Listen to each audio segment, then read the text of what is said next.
Monsieur Modibo Keïta, vice-président du Rassemblement démocratique africain et secrétaire d'État à la présidence du Conseil, a bien voulu nous recevoir quelques instants avant l'ouverture des travaux du comité de coordination du RDA. Monsieur le ministre, la réunion du bureau du comité de coordination du RDA, qui commence aujourd'hui 7 février et doit se prolonger jusqu'au 9, prélude à la grande semaine politique de l'Afrique noire en France.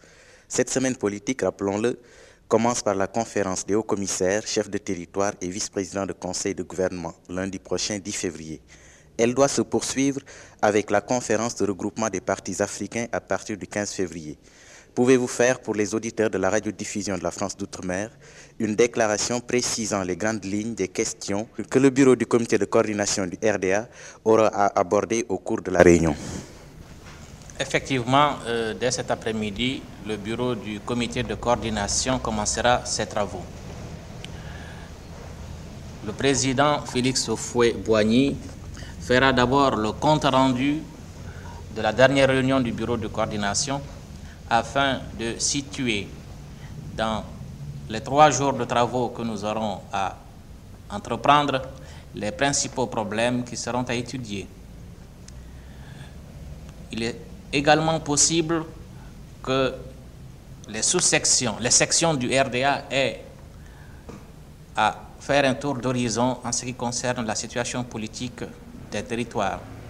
Mais le bureau du comité de coordination suivra avec beaucoup d'attention l'exposé de nos camarades responsables des sections de la Haute-Volta et du Moyen-Congo, où des problèmes politiques très aigus s'étaient posés les semaines dernières.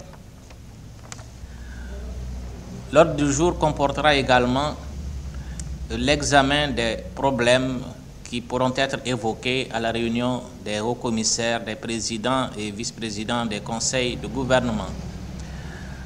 Cette réunion des responsables des territoires d'outre-mer revêt une importance capitale en raison des difficultés qui ont fait jour dans certains territoires après la mise en place des institutions de la loi cadre. Et notre mouvement aura à préciser avec fermeté ses positions sur les points qui seront évoqués.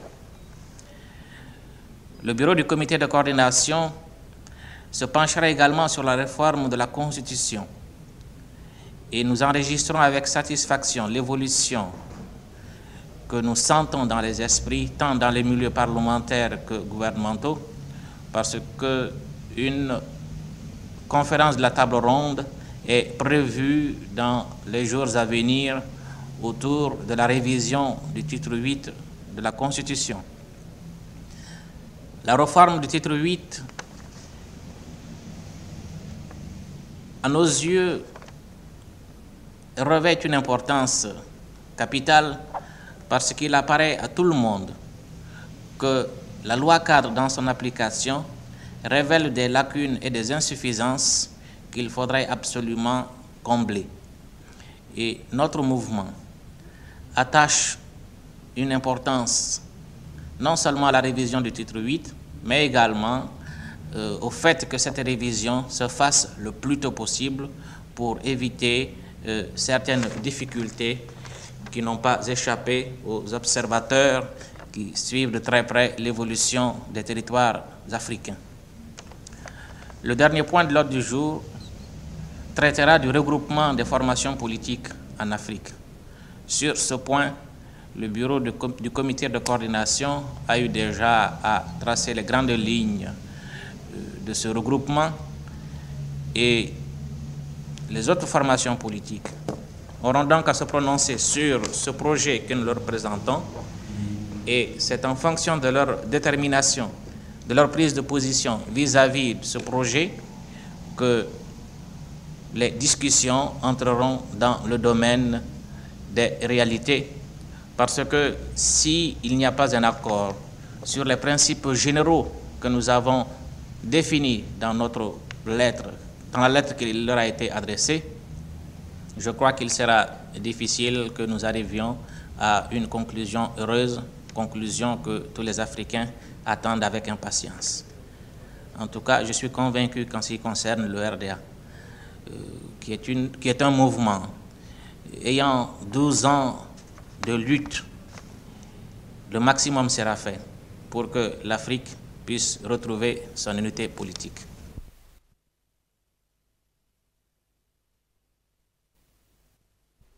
Monsieur Mahaman Alassane Aïdara, sénateur du Soudan, président de l'Assemblée territoriale du Soudan, a eu l'amabilité de venir dans nos studios et nous entretenir de questions qui préoccupent son territoire. Monsieur le Président, vous venez de représenter le Soudan à la réunion de la Haute Commission de l'Organisation commune des régions sahariennes. Voulez-vous dégager pour nos auditeurs les idées principales de vos travaux? Oui, je suis venu avec mon ami Mohamed El-Mehdi à Gataïr, conseil territorial de Gundam, qui, avec moi, sont délégués pour représenter les territoires du Soudan à la Haute Commission de l'Organisation commune des régions sahariennes. En ce qui concerne nos travaux, je dois dire que nous avons trouvé auprès des membres de la Haute Commission une compréhension totale qui a quand même permis, dans une certaine mesure, de diminuer nos inquiétudes. Parce que, je dois le dire très sincèrement, nous sommes venus à cette réunion de la Haute Commission particulièrement inquiets en ce qui concerne certaines dispositions qui ont été prises par décret par le ministre du Sahara. Ces décrets, à notre sens, ont semblé porter atteinte aux droits, aux prérogatives plutôt des assemblées territoriales, d'après les pouvoirs qui lui ont été accordés par la loi cadre. L'idée maîtresse qui a guidé nos travaux, je dois le dire, c'est surtout la question de la délimitation de la zone de l'OCRS. Dès le départ, c'est-à-dire au moment de la discussion de la loi, par ma voix, j'ai dit au Conseil de la République notre intention de ne donner notre adhésion à l'Organisation commune des régions sahariennes qu'en tant qu'entité économique. Et que sur le plan administratif et politique, le territoire du Soudan compte conserver tous ses droits sur le territoire, sur l'ensemble du territoire.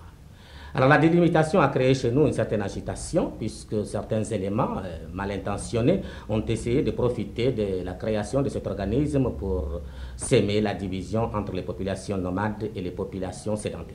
Mais au cours des débats que nous avons eus, le ministre nous a donné les apaisements nécessaires. Et je pense que devant le compte rendu que nous allons faire à l'Assemblée territoriale, le Soudan prendra certainement les mesures nécessaires pour procéder à la délimitation. Une deuxième question également qui nous a beaucoup intéressé, c'est-à-dire c'est l'affectation des personnels du ministère du Sahara à l'OCRS. Nous craignons qu'il n'y ait là conflit de compétences. Je prends un exemple, par exemple, un instituteur affecté dans la zone saharienne par le ministère du Sahara. Quel serait son statut vis-à-vis du ministère de l'enseignement du Soudan? Mais là aussi, je crois que nous aurons certainement, après étude de la commission technique, les apaisements que nous désirons. D'autre part, sur le plan directement économique, le Soudan n'a pas été intéressé. Et le ministre nous a fait savoir qu'en ce qui concerne les investissements dans les régions sahariennes du territoire du Soudan, d'ailleurs comme le Niger et le Tchad, les mesures seront arrêtées avec le ministre de la France d'Outre-mer. Mais d'autre part, il n'y a pas une autre question extrêmement importante. Cette question de délimitation, le droit des assemblées territoriales à être consultées sur les grandes décisions qui seront amenées à prendre les services de la délégation générale à la Haute Commission. Et je pense que ce sont les différents problèmes qui se sont posés et ceux qui, quand même dans une certaine mesure, comme je le disais d'ailleurs au début, ont été apaisés par certaines déclarations du ministre.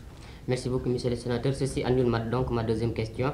Et vous venez de poser dans un discours à l'Assemblée territoriale du Soudan, avec beaucoup d'honnêteté, le problème qui se pose au Soudan, problème qui découle naturellement de l'application de la loi cadre. La presse métropolitaine a accordé une large place à ce discours. Pouvez-vous nous le résumer, nos points de repère étant le budget? Eh bien, en ce qui concerne le budget, comme je l'ai dit à l'Assemblée territoriale, je suis obligé de vous dire à peu près ce que j'ai dit là, c'est que sur ce premier budget, sur lequel travaille le Conseil de gouvernement et l'Assemblée territoriale, est un budget, si nous pouvons dire, un budget d'expérience, si vous voulez, étant donné que c'est cette année seulement que les autorités locales mises en place en application de la loi cadre commencent à prendre les affaires du territoire entre les mains. Le Soudan est un territoire pauvre, vous connaissez d'ailleurs son budget qui est de 5 milliards pour une population de plus de 4 milliards de types. Et alors il paraît vraiment très difficile, surtout si l'on constate qu'il y a à peu près 67% du budget total en dépenses de personnel. Alors nous nous trouvons devant ces difficultés et j'ai précisé notre position en ce qui concerne l'aide de la métropole. J'ai précisé que la métropole se doit, en raison même de la promesse qu'elle a faite dans la Constitution d'aider les territoires d'outre-mer à gérer leurs propres affaires et à aider au relèvement du niveau de vie des populations, nous avons pensé qu'il est de devoir la France de continuer les investissements jusqu'à ce que les territoires eux-mêmes puissent prendre leurs affaires économiques en main. D'autre part, sur la question du budget également, nous nous trouvons vraiment devant un certain nombre de difficultés, toujours insuffisance de crédit, mais je pense que avec les mesures qui seront prises par la Commission des finances de l'Assemblée territoriale, qui travaille sur le budget d'ailleurs depuis que je suis parti de Bamako, je dois dire que je n'ai pas de précisions sur les dernières solutions qui ont été arrêtées, mais je sais que quand même nous allons commencer par des mesures des mesures d'économie assez importantes quant à ce qui nous concerne, nous. D'autre part, si la France continue dans la mesure des possibilités financières de la métropole à nous porter leur aide, je pense que le territoire pourra économiquement également évoluer dans l'harmonie. Je dois dire également que je ne me suis pas arrêté parce qu'il y a une question qui nous intéresse particulièrement et que j'ai traitée dans mon discours, c'est la situation des fonctionnaires des services d'État. Ceci pose un problème extrêmement grave puisque les fonctionnaires des services des cadres d'État ne sont pas directement sous l'autorité des ministres territoriaux. Ce qui naturellement pourrait amener vraiment une incompréhension totale et nous avons constaté que certains d'ailleurs, ne comprenant pas la mission qui leur est confiée sur le plan territorial, veulent se mettre en dehors du contrôle des ministres compétents. C'est ce que j'ai posé d'ailleurs et je pense que le gouvernement de la République réexaminera cette situation pour trouver la possibilité de régler cette question qui revêt une importance capitale pour nous. D'autre part, je ne voudrais pas revenir sur tout mon discours que vous connaissez déjà, mais je dois également préciser que cette question de l'OCRS également, j'en ai parlé à l'Assemblée territoriale parce que c'est une préoccupation énorme pour nous, en raison du fait que si le gouvernement de la République ne cessait pas de prêter l'oreille aux déclarations de certains agitateurs, on créait une situation politique telle que des troubles sont à craindre dans le Nord-Soudan. À part cela, je crois qu'il n'y a pas d'autres questions sur lesquelles je pourrais insister. Monsieur le Président, nous passons tout à l'heure à une question locale. Monsieur le Président, certaines agglomérations soudanaises viennent d'être érigées en communes de moyen exercice. Qu'est-ce à dire? Je dois vous dire d'ailleurs que c'est une nouvelle que j'apprends tout de suite. Il est possible que l'Assemblée territoriale, à mon absence, a voté la création de certaines communes de moyen exercice. Ces communes de moyen exercice, ce sont des communes avec conseil municipal élu, mais avec un administrateur faisant les fonctions de maire, un administrateur maire, comme on dit. Et c'est toujours dans le cadre de la Constitution et de la loi cadre, c'est-à-dire des mesures qui tendent de plus en plus à habituer les Africains à la gestion de leurs affaires. Nous considérons d'ailleurs que ce sont des mesures qui sont prises un peu en retard, parce qu'on devrait commencer par là, de façon à habituer, comme le voulait la Constitution, les Africains à la gestion des affaires de leur pays. Et maintenant, je crois que c'est une mesure acquise qui va d'ailleurs se multiplier pour l'ensemble des chefs-lieux, des cercles du territoire du Soudan. Monsieur le Président, une dernière question. Une question qui vous préoccupe personnellement, je crois, c'est le devenir touristique et partant économique de Tombouctou. Oui, vous avez raison, vous avez touché, si je puis dire, à ma préoccupation la plus grande. Ce n'est pas tant parce que je suis conseiller territorial de Tombouctou ou que je sois natif de cette ville, c'est parce que je considère que c'est une nécessité absolue au point de vue politique, au point de vue économique et particulièrement au point de vue moral, de ne pas laisser mourir une ville comme Tombouctou. Nous avons cherché le moyen de relever économiquement cette ville. Nous n'avons trouvé d'autres possibilités que sur le plan touristique en raison d'un artisanat extrêmement développé dans cette ville. Et naturellement, l'arrivée des touristes de tous les pays du monde permettrait quand même d'atteindre cet objectif. Et vous savez très bien que ceux qui voyagent sur le plan touristique, ils voyagent pour leur plaisir. Ce n'est pas pour aller se casser les reins sur des routes extrêmement défectueuses. Et nous avons constaté que les touristes des pays anglo-saxons particulièrement ne viennent pas à Tombouctou parce qu'ils savent déjà qu'il n'y a pas de possibilité d'atteindre la ville directement. C'est pourquoi nous considérons que l'objectif numéro 1 pour le relèvement économique de Tombouctou et pour le maintien vraiment du prestige français, parce qu'il ne faut pas oublier que le premier français qui a été, le premier homme qui a été blanc européen, plutôt excusez-moi, le premier européen qui est entré à Tombouctou, c'est bien un Français. Et nous avons pensé que cela a quand même engagé la France à maintenir une ville comme Tombouctou. Et si nous avons obtenu un aérodrome, je pense que nous pourrons, par ce moyen, attirer les touristes de tout le pays du monde et relever Tombouctou économiquement. La situation actuelle, je me donne beaucoup d'espoir puisque le territoire du Soudan, déjà, sur son collectif de 1957, a déjà voté un crédit de 10 millions et il paraît probable que cette année également, un crédit de même volume sera voté. Mais pour faire le terrain de Tombouctou, il faut 60 millions et nous comptons sur le budget de la fédération pour nous donner les sommes nécessaires pour réaliser cet aérodrome. Cet espoir, naturellement, devient un peu plus ferme par la déclaration qui a été faite par le haut-commissaire Cuisin lors de son passage à Tombouctou. Il a déclaré que l'aérodrome de Tombouctou sera bientôt une réalité et par conséquent, ce qui signifie pour nous que le Grand Conseil donnera certainement les crédits nécessaires pour réaliser l'aérodrome dans les plus brefs délais. Je crois que vous comptez aussi sur l'armée. Et justement, pour l'armée, je crois qu'on ne peut plus compter là-dessus, étant donné qu'en raison d'une certaine diminution qui a été apportée à leur budget en 1957, malgré la déclaration du général Garbet, qui était formelle à l'époque, j'ai été saisi moi-même directement par les services militaires qui ne pourraient plus compter sur ces crédits. Merci beaucoup, monsieur le sénateur.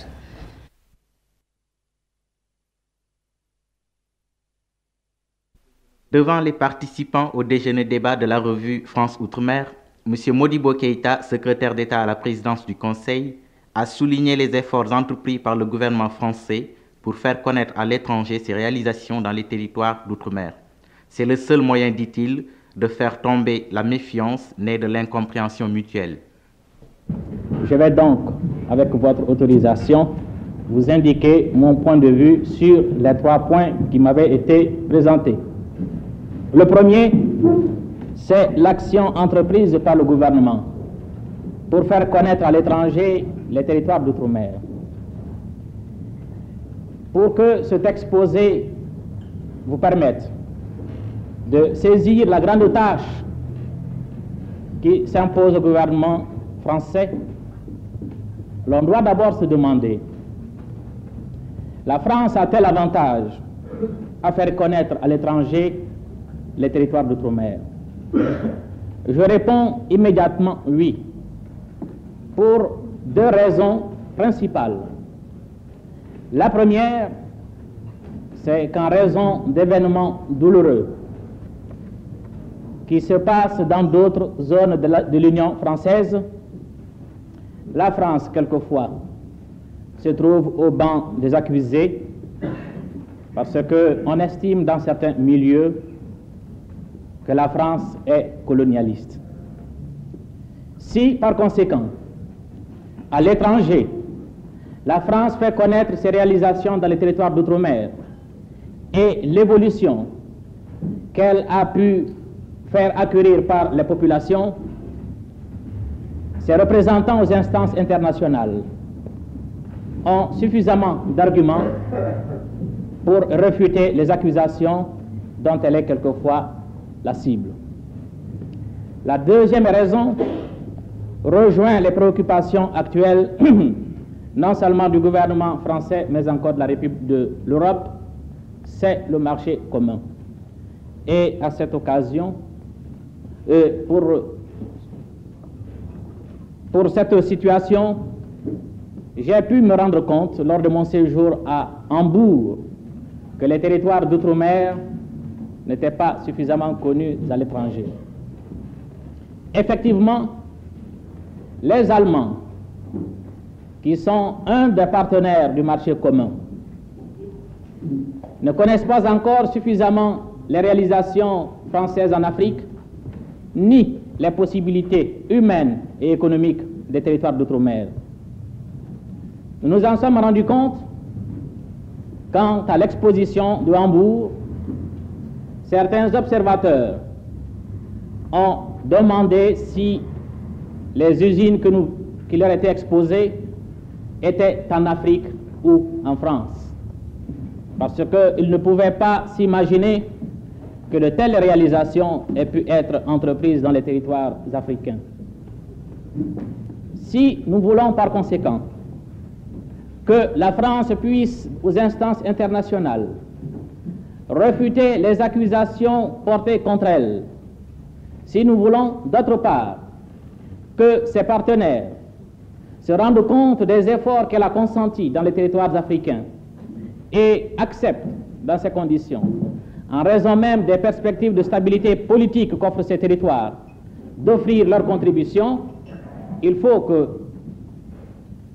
tous les moyens soient employés pour que l'étranger connaisse davantage les territoires africains.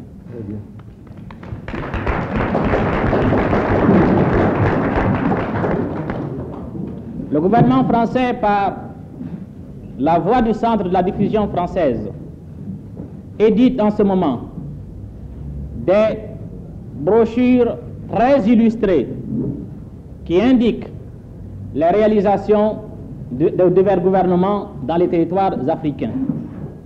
Quand on parcourt ces brochures et qu'on établisse une comparaison entre l'état de ces territoires avant le développement des investissements français dans ces territoires et les réalisations actuelles, et là j'ouvre une parenthèse, hier soir par exemple j'ai assisté à un film sur le centenaire de Dakar qui montre Gorée et Dakar, petit village, et aujourd'hui Dakar, une des plus belles villes de l'Union française.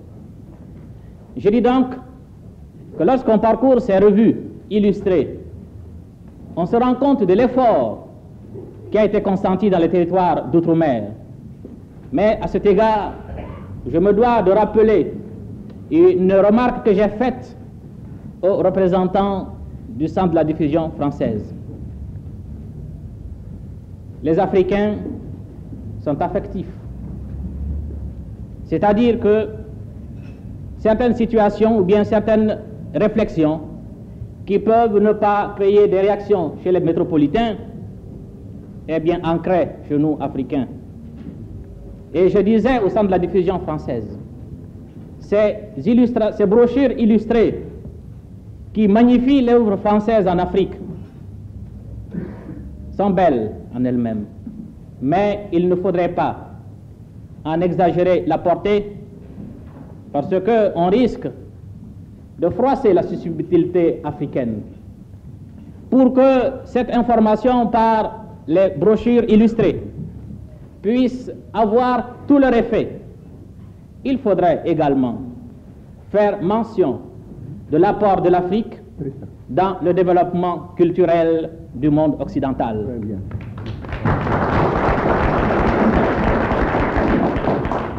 Et je disais également que chaque fois qu'il est fait mention, soit à des expositions ou au cours de rencontres, de l'œuvre française dans les territoires africains, il est également important de préciser ce que fut l'apport de l'Afrique dans la libération de l'Europe à des époques où la France et d'autres pays d'Europe se trouvaient engagés dans des luttes gigantesques.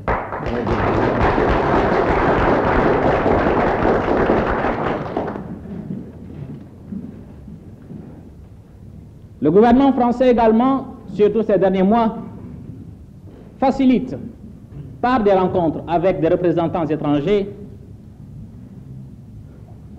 la connaissance des territoires d'outre-mer. C'est ainsi qu'en novembre, une délégation française s'est rendue en Allemagne et au Luxembourg pour contacter les milieux politiques et financiers de ces deux territoires. Ces rencontres qui permettent également de diffuser non seulement les réalisations françaises en Afrique, mais également les grandes possibilités que la France offre aux élites africaine, et nous en sommes ici les preuves les plus irréfutables. À l'Assemblée nationale, à l'Assemblée de l'Union, nous avons des vice-présidents d'outre-mer. Et dans le gouvernement Félix Gaillard, l'Afrique noire est représentée par 3 de ses enfants. Donc si dans les rencontres internationales, les délégations françaises comportent des autochtones, des Africains, qui apportent à ces délégations l'appoint de leur connaissance du pays et également leur connaissance de la vie occidentale, nous pensons que pour les étrangers, cela présente beaucoup plus de poids que si c'était des délégations composées uniquement de métropolitains. Très bien. Au début de mon exposé, je faisais allusion à l'exposition de Hambourg à laquelle j'ai assisté.